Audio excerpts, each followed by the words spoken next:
Bom dia, bem-vindos a mais um Falar Direito, programa de Advocacia e Justiça do Jornal Económico. Pode acompanhar todas as segundas-feiras por volta das 11 horas, quer no nosso site, quer nas redes sociais. Hoje temos connosco o advogado João Caiado Guerreiro, que é Managing Partner da Caiado Guerreiro, uma sociedade que apoiou recentemente um investimento de 12 milhões de euros na App Store portuguesa Aptoide. E foi nada mais nada menos do que esta primeira empresa nacional a lançar uma criptomoeda, na altura em 2017, a partir de Singapura.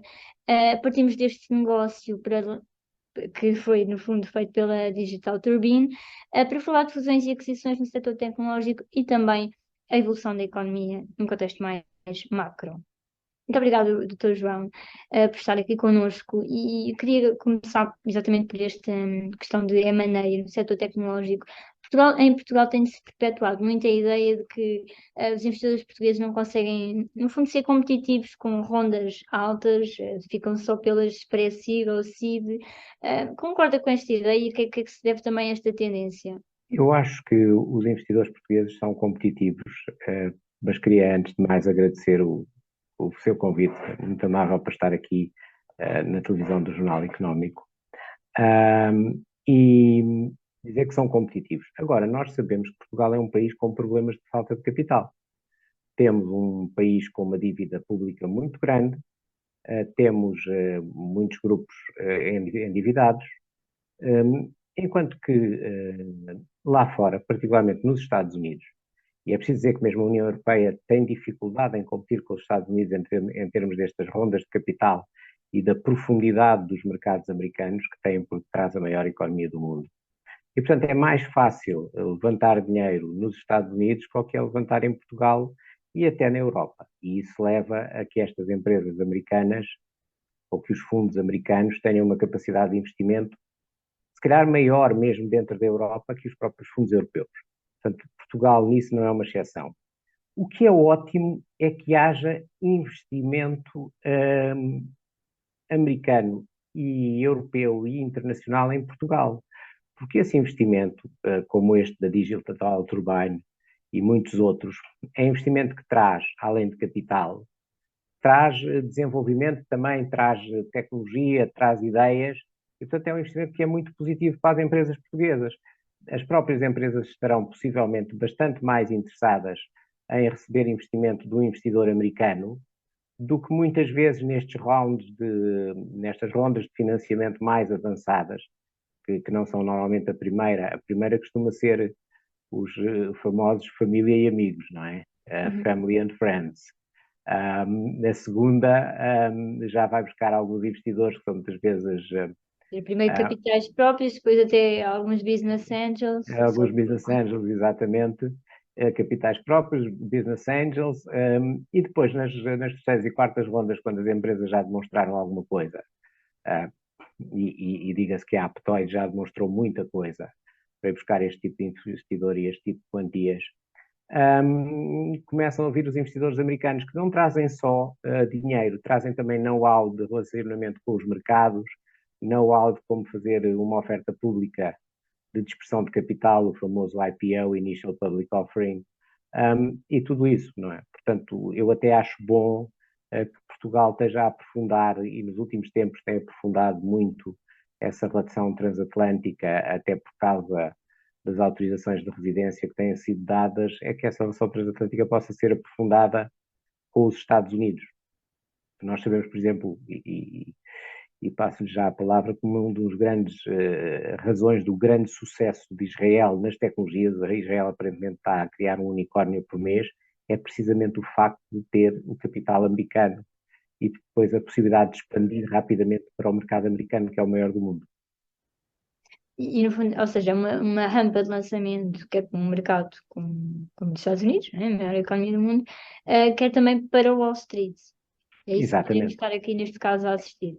É isso que podemos estar neste caso a assistir e a muitos outros. Este é certamente um dos primeiros passos, mas um passo já muito significativo, porque nós vemos, por exemplo, eu julgo que a empresa de tecnologia portuguesa mais bem sucedida até agora será provavelmente a Farfetch, ou pelo menos começou em Portugal. Não sei se pode dizer exatamente que é Com uma empresa ADN portuguesa. português, que é o termo Com que se ADN usa. português, acho que é um bom termo, não é? Porque de facto a empresa está cotada na Bolsa de Londres e é uma empresa inglesa, mas começou aqui. não teria possibilidade de chegar onde chegou se fosse só no mercado português. E recordemos que antes desta grande crise das empresas tecnológicas e dos mercados, e desta crise dos mercados, mas maior nas tecnológicas, a Farfetch chegou a valer 20 mil milhões de euros, não é? E se calhar vai voltar a valer outra vez.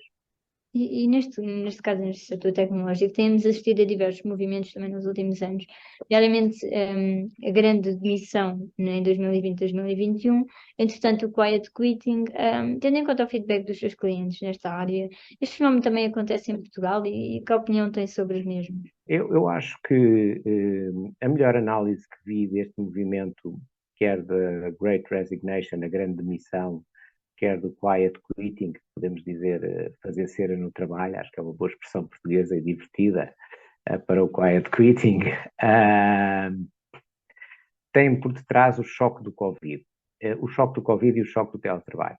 Um trabalho interessante na McKinsey era feito por eu julgo que a senhora é major nas Forças Armadas Americanas e que fez vários tours de combate no Afeganistão e no Iraque. E diz que o que ela sentiu das vezes sempre que regressava a casa é muito parecido com o que as pessoas estão a experienciar agora. As pessoas foram mandadas para casa, para onde nunca tinham ido, ficar a trabalhar em casa. Depois de trabalhar em casa 6 semanas, 2 meses, dependendo dos países, voltaram para o trabalho, mas entretanto tinham percebido que podiam trabalhar em casa. Depois voltaram outra vez para casa. Enfim, tiveram aqui uma série de mudanças que ela compara às comissões que fez no Exército, deployments, como lhe chamam os americanos nas Forças Armadas. As pessoas tiveram esse choque do Covid. Para além desse choque do Covid, tiveram o choque de perceber que muito do trabalho delas podia ser feito à distância. Todas essas adaptações criaram estes fenómenos, como a grande demissão, o Great Resignation, o quiet quitting, o tal fazer cera no trabalho, e também são incentivados pelos governos dos vários países, não é? Porque uma pessoa que trabalhe em Portugal, o Estado fica logo com 34,5% do salário para a Segurança Social. Segurança Social, que se for um jovem, não sabe se alguma vez vai receber um tostão desses 34,5% que ali a empresa paga.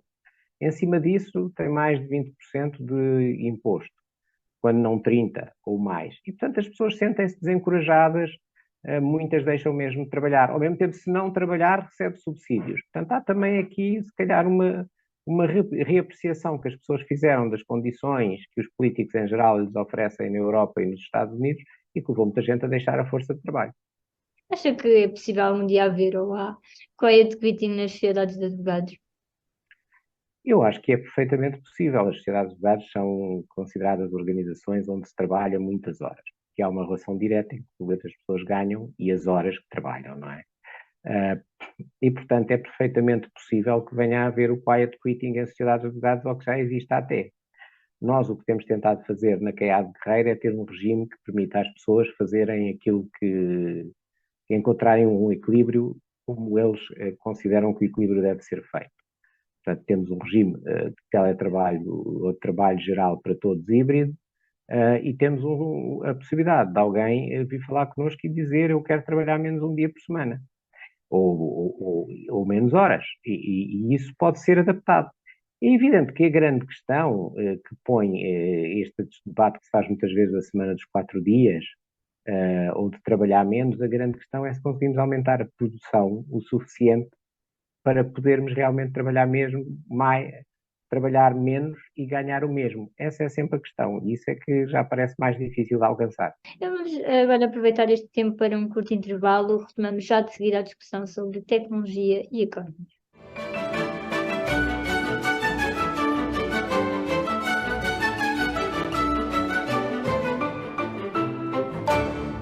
Estamos à emissão com o advogado João Caiado Guerreiro. Doutor, no testemunho que lhe pedimos, até a propósito do anuário do Quem é Quem na advocacia em Portugal, referia que em 2023 será marcado, aliás, por incerteza social, porque, e passo a citar, as questões económicas podem dificultar projetos individuais e coletivos, limitando a liberdade de ação das pessoas. O que é que se refere em concreto com esta limitação? Eu estava na altura a pensar na subida das taxas de juro, E na altura em que fiz esse comentário, não pensava exatamente que a crise das criptomoedas fosse tão grande. Desde a falência da FTX, que há que acrescentar que muitas pessoas havia muita gente, sobretudo gente jovem, mais early adapters, adaptadores, pessoas que adaptam as tecnologias mais cedo, que tinha investido no mercado de criptomoedas e que perdeu dinheiro. Portanto, essas perdas de dinheiro aí, junto com as perdas de dinheiro nos mercados regulados de ações, têm todos tido perdas significativas. Perdas muito maiores nas áreas da tecnologia. Ligadas às subidas das taxas de juros que vemos e que sabemos que vão continuar a subir mais depressa ou mais devagar para controlar a inflação, é provável que em termos de liberdade económica as pessoas sintam uma menor liberdade económica porque a economia vai, com toda a probabilidade, correr pior. E, portanto, alguns sonhos, alguns desejos vão possivelmente ter que ser adiados. E no caso dos criptoativos, este também é um tema, aliás, do último artigo da opinião mensal da vossa sociedade, onde é mencionado que o orçamento, no fundo, este último, para 2023, penaliza estes criptoativos. Porquê? Eu julgo que a questão é a tributação dos criptoativos e a tributação da especulação nos criptoativos. Mais do que penalizar, o que faz é igualar a tributação dos criptoativos à tributação de outros produtos financeiros. Eu não sou contra a tributação dos criptoativos, mas gostaria que lhes tivessem sido dados um período de férias, se quiser, um período sem tributação um bocadinho mais longo. Agora passaram a ser tributados. Isso também pode corresponder a políticas da União Europeia que, talvez por os europeus gostarem menos de adaptar depressa coisas novas que os Estados Unidos, tem sido muito mais cética relativamente aos criptoativos que os Estados Unidos da América. E repare que ainda recentemente nós vimos o Banco Central Europeu a publicar um post em que dizia que achava que a Bitcoin ia acabar, não é? Que não tinha futuro. Acho que foi a primeira vez que o Banco Central Europeu se estendeu assim um bocadinho mais para fora de pé, fazendo futurologia sobre uma criptomoeda. Mas é evidente. Concorda com essa ideia? Eu não sei o suficiente de criptos e eu também não faço futurologia. O que é que eu lhe posso dizer? Eu acho que as criptos têm para os bancos centrais um grande problema. As economias são reguladas de há muito tempo para cá, há umas dezenas de anos, ou se quiser de uma centena de anos para cá, dependendo da data que escolha, com base na regulação da taxa de juro e do fornecimento de moeda e da cunhagem de moeda. É evidente que a existência das criptos, e se estas forem moeda, e se as pessoas acreditarem que elas são verdadeiramente moeda e verdadeiramente o ativo, e há algumas mais fáceis até de transacionar que a Bitcoin, isso vai pôr em causa, é um grande problema para o Banco Central Europeu e para o Banco Central Americano, só para falar de dois, não é? Porque deixam de ter o monopólio da moeda. Este monopólio da moeda é uma das principais bases da forma como as economias têm sido geridas. E, portanto, nós percebemos que os milhares de burocratas no Banco Central Europeu, no Federal Reserve americano e por aí não gostem das criptos. Se as criptos são boas ou não, vão valer ou não, eu acho que nós temos que começar por perceber uma coisa que está na base do valor das coisas. As coisas valem se as pessoas acharem que elas valem.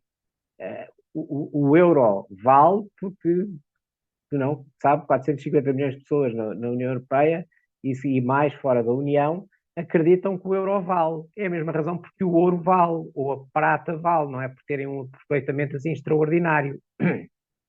É por as pessoas acreditarem que elas valem e por causa disso têm circulação e são livremente aceites nas transações. As criptomoedas ainda estão bastante longe disso e estão muitíssimo longe disso agora, neste momento de crise. A questão de saber se este momento de crise vai ser, como por exemplo o que aconteceu à Amazon e ao Google, só para dar dois exemplos, por volta de 99, em que as ações caíram para um centésimo daquilo que valem hoje e depois recuperaram. Hoje recuperaram as ações de algumas empresas, muitas foram à falência. E o que é que se vai passar? Exatamente, a queda das .com.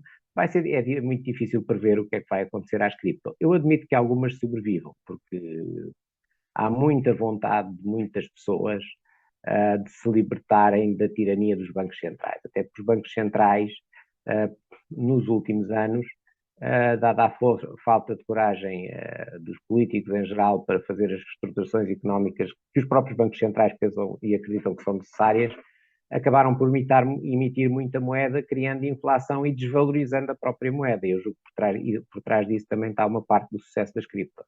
Em relação também, não só às cripto, mas numa perspectiva mais ampla, a Europa está de facto a entrar numa nova era de regulação em termos de matéria digital. Com esta, aliás, até considerada a maior revisão desde os anos 2000, quando entrou em vigor a diretiva do comércio eletrónico. E a partir do próximo ano, até 2024, temos aqui algumas alterações na segurança, do e-commerce, no acesso das PMEs aos mercados digitais. E vê com bons olhos estas mudanças. No início houve algumas críticas, agora já tivemos aqui avanços na parte do Parlamento Europeu, mas para as empresas portuguesas, o que é que isto significa? Eu acho que a Europa tem conseguido exportar algo para todo o mundo, que é a regulação. A regulação europeia tem sido razoavelmente bem feita e tem sido bem sucedida nisso. E, por exemplo, quando nós pensamos no novo mercado sobre o regulamento da equidade no setor digital, percebemos que é de facto necessário que as grandes plataformas sejam reguladas, de forma a permitir a portabilidade fácil dos dados, de forma a pôr as empresas todas em pé de igualdade, de forma a não favorecerem os produtos próprios, etc. E a União Europeia trabalha muito bem a esse nível.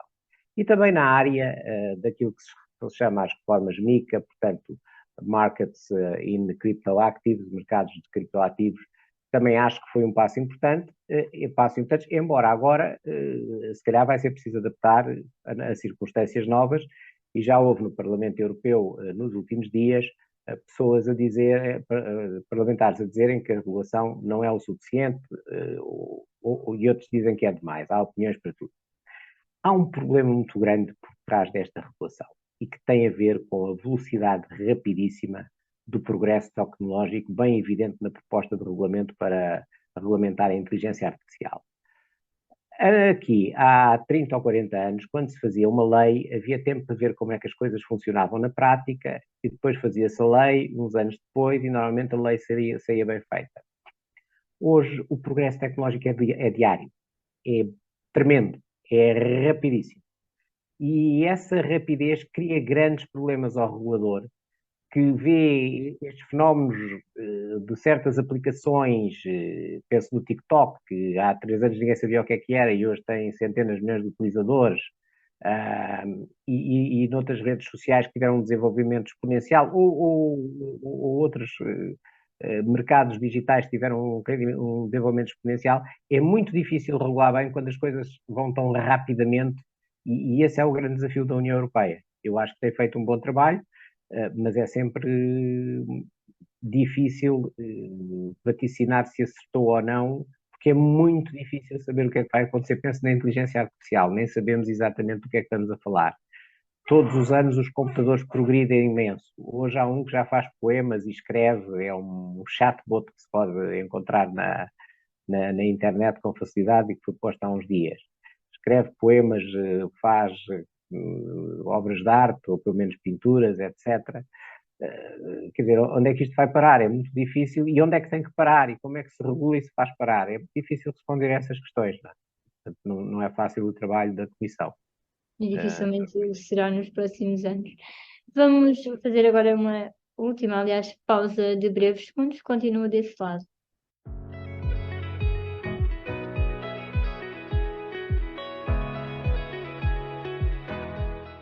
Chegamos à terceira e última parte deste nosso programa, onde estamos com João Caiado Guerreiro, que além de Managing Partner e sócio da Caiado Guerreiro, faz também parte da coordenação das áreas de mercado de capitais e financeiro, M&A, contencioso e arbitragem.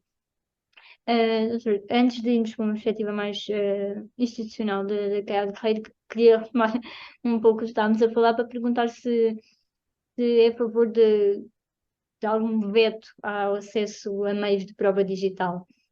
que ainda neste verão tivemos, por exemplo, a Presidente da Autoridade da Concorrência no Parlamento a dizer que isso seria um golpe fatal votar esse acesso para as políticas concorrenciais neste caso. Como é que vê esta questão? Eu sou um grande defensor da privacidade. Nasci nos anos 60, tornei-me adulto nos anos 80, onde as pessoas tinham vidas mais privadas, muito mais privadas, e a regulação também se fazia. Acho que os reguladores estão a ficar preguiçosos, viciados em bases de dados que violam gravemente os direitos à privacidade das pessoas. Por exemplo, o beneficiário efetivo é uma vontade enorme dos Estados de saberem quem são os beneficiários das empresas.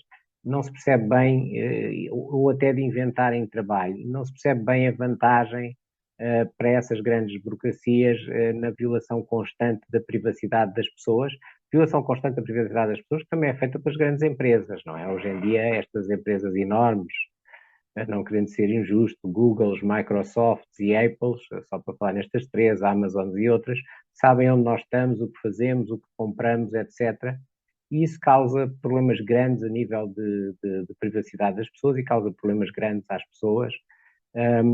E, portanto, eu sou a favor de uma maior privacidade, alguma até assegurada agora nesta diretiva sobre os mercados digitais, onde se permite, por exemplo, como já falámos, a portabilidade dos dados. Portanto, sou a favor de uma maior privacidade e sou a favor do respeito pelos direitos das pessoas, sejam elas pessoas individuais, sejam até empresas, em defenderem-se dos reguladores, das polícias, nos tribunais, com armas iguais. No caso agora do vosso escritório, temos vindo a ver algumas contratações a miúdo. Neste momento estão com quantos advogados e qual é a área de prática que está a crescer mais no vosso? Nós temos mais de 100 advogados nos nossos escritórios de Lisboa e no Porto. Também temos um escritório mais pequeno no Algarve. Temos em Pequim uma pequena representação. E, portanto, temos uma equipa que nós consideramos adequada àquilo que eu acho que nós somos, que é uma sociedade de média dimensão, que está ali muito perto das grandes sociedades de advogados. Nota, a área da tecnologia está sempre com um crescimento rápido, porque está sempre a haver mais tecnológicas, e nós vemos isso no dia a dia, portanto é das áreas que cresce mais, mas as áreas tradicionais como contencioso continuam a crescer, arbitragem, fiscal é uma área que tem sempre um crescimento simpático. Temos visto muito interesse em imigração. Imigração era uma área que não existia há uns anos atrás, e esta imigração de imigrantes com boas possibilidades económicas, através daquilo que chamam o Golden Visa, e que investem nos países, ou empresários que investem nos países também através do Golden Visa, que tem sido extremamente positivo para as empresas portuguesas, para criar... E cujo futuro agora não se sabe muito bem? Nunca se soube, porque foi sempre muito contestado por franjas da sociedade portuguesas pouco interessadas no progresso do país, não é? Porque se recebemos centenas de milhares de imigrantes pobres que vão custar dinheiro à nossa segurança social e ao nosso sistema, embora tragam o seu trabalho e vontade de fazer, e eu acho que isso é positivo, também não se vê o problema de recebermos alguns ricos, não é? Só quem não quer desenvolver o país. Relativamente à nossa sociedade, a imigração é uma área em que somos líderes, temos cerca de 25 pessoas, não são todos advogados a trabalhar na área de imigração, até porque com a guerra da Ucrânia aumentou, não é? Há muitas empresas a quererem trazer técnicos dessas regiões, não necessariamente só da Ucrânia ou da Rússia para Portugal, mas também de outras zonas que, de uma maneira ou de outra, são afetadas, e as empresas olham para Portugal como uma zona segura, muito longe dos conflitos na Europa, onde podem estabelecer bases de engenharia e de prestação de múltiplos serviços. Isso tem acontecido muito. Portanto, é uma área de investimento estrangeiro que está sempre ligada à imigração, que também é importante. Segundo as estimativas da Iberian Layer, o seu escritório faturou à volta de 17 milhões em 2021. Isto é um número que faz algum sentido? Eu acho que esse número foi muito otimista. Acho que foi um número muito otimista. Acho que foi um número muito otimista. Eu não E vou como é que se revelar vai fixar este ano o volume de negócios? não é uma coisa que nós revelemos. Sistematicamente não revelamos o volume de negócios da sociedade, não o fazemos. A Rolls-Royce também não costuma revelar a potência dos motores deles, e, portanto, nós, por enquanto, Nós não nos queremos posicionar como uma sociedade muito grande, ou uma sociedade isto ou aquilo. Queremos posicionar e somos uma sociedade que resolve os problemas dos clientes de forma rigorosa e criativa, com equipas que se preocupam com os clientes, em resolver os problemas deles, em criar oportunidades para eles. Isso é o que nós realmente fazemos.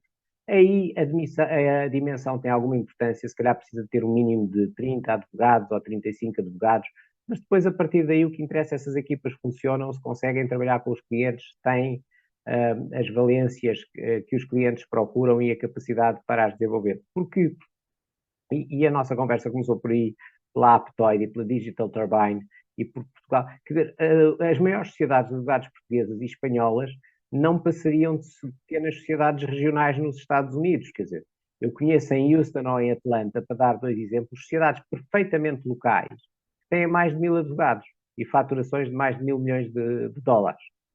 Portanto, com essa dimensão, e nem vamos falar nas maiores que têm faturações, a Kirkland & Ellis anunciou 6 mil milhões de dólares de faturação o ano passado, um número acima dos 6 mil milhões de dólares.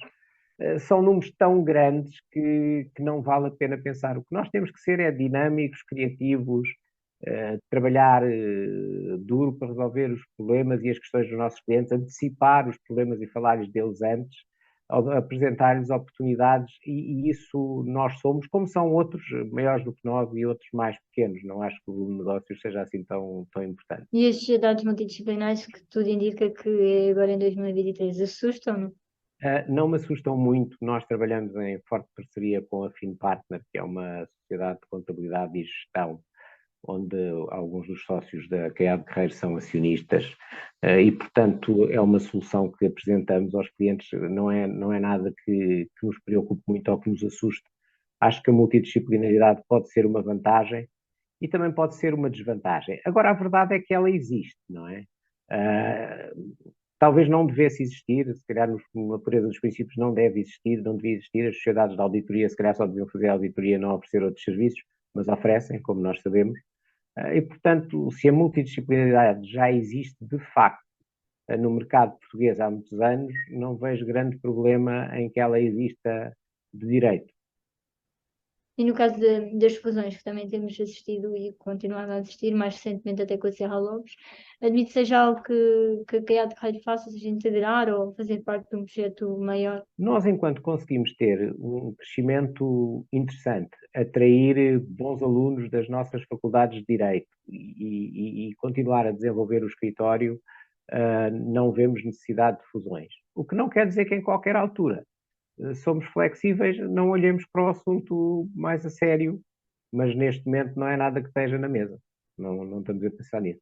Estamos concentrados nos nossos clientes, que é aquilo que temos que fazer. Como estamos a chegar ao fim do nosso tempo, queria só perguntar como é que ficou a questão da ação civil que entraram contra a Farol na altura pelos honorários não pagos, portanto foi uma questão de 2021, Há de mas ser, eu não quero comentar, mas há de ser objeto de julgamento. Foi um assunto que decidimos não comentar. Felizmente, 99,9% dos nossos clientes pagam os honorários. Há um que foi nosso cliente e que não paga, mas nem tem sequer a ver com a Caiado Guerreiro. Houve uma mudança de controle acionista na Farol e foi isso que criou a questão. Os acionistas que na altura insistiram na nossa contratação teriam acertado os honorários sem problema. será um julgamento para breve. Está marcado para fevereiro. Obrigada. E o Fala Direito despede-se assim de mais uma edição. Regressa na próxima semana com outros temas novos, convidados. Até lá, continua a acompanhar todos os nossos trabalhos em jornaleconómico.pt nas nossas redes sociais. Também. Obrigada.